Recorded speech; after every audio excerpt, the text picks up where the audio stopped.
ইরানের ভয়াবহ ব্যালিস্টিক ক্ষেপণাস্ত্র হামলায় ইসরায়েলের প্রধানমন্ত্রী বেনিয়ামিন নেতানিয়াহুর ভাই ইদো নেতানিয়াহু নিহত হয়েছেন। এছাড়া ইরানের অপ্রতিরোধ্য হামলায় ইসরায়েলের জাতীয় নিরাপত্তা মন্ত্রী ইতামার বেন গ্যাভিরের বাড়িতে আগুন লাগার খবর পাওয়া গেছে। নেতানিয়াহুর ভাই নিহত হওয়ার খবরটি জানিয়েছেন জাতিসংঘের সাবেক অস্ত্র পরিদর্শক স্কট রিটার। স্কট রিটারের বরাত দিয়ে টাইমস অফ ইসলামাবাদের এক প্রতিবেদনে এই তথ্য জানানো হয়। সম্প্রতি রাশিয়ার সংবাদ মাধ্যম আরটিকে দেওয়া এক সাক্ষাৎকারে এমন দাবি করেন জাতিসংঘের সাবেকি অস্ত্র পরিদর্শক। তবে ইসরায়েলি কর্তৃপক্ষ আনুষ্ঠানিকভাবে এ বিষয়ে এখনও কিছু জানায়নি। বেনিয়ামিন নেতানিয়াহুর ৩ ভাইয়ের মধ্যে সবার ছোট ইদো নেতানিয়াহু। তিনি পেশায় একজন নাট্যকার।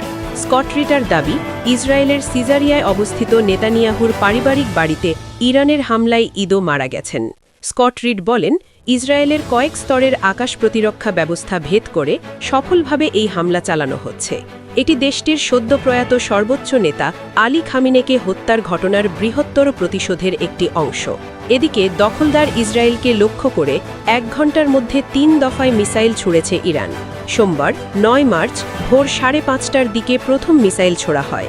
এরপর কয়েক মিনিটের ব্যবধানে আরও ২ দফা মিসাইল নিক্ষেপ করে তেহরান।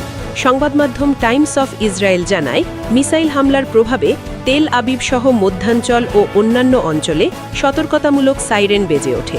এ সময় সেখানকার বাসিন্দাদের মধ্যে আতঙ্ক ছড়িয়ে পড়ে এবং তারা বাংকারের দিকে ছুটতে থাকেন। এরই মধ্যে একজন নারী মিসাইলের ধ্বংসাবশেষে পড়ে আহত হয়েছেন বলে জানা গেছে।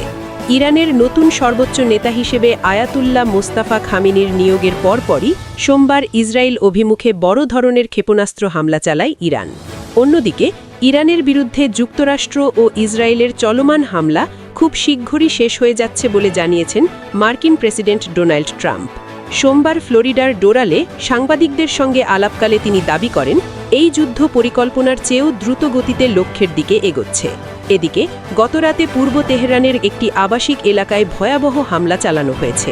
কর্তৃপক্ষ জানিয়েছে, এই হামলায় অন্তত ৪০ জন ইরানি নিহত হয়েছেন। এছাড়া আল জাজিরার প্রতিবেদকরা ইরানের রাজধানী তেহরানে কিছুক্ষণ আগে একটি বিকট বিস্ফোরণের শব্দ শুনেছেন। তবে হামলার লক্ষ্যবস্তু ও ক্ষয়ক্ষতি সম্পর্কে বিস্তারিত এখনও জানা যায়নি।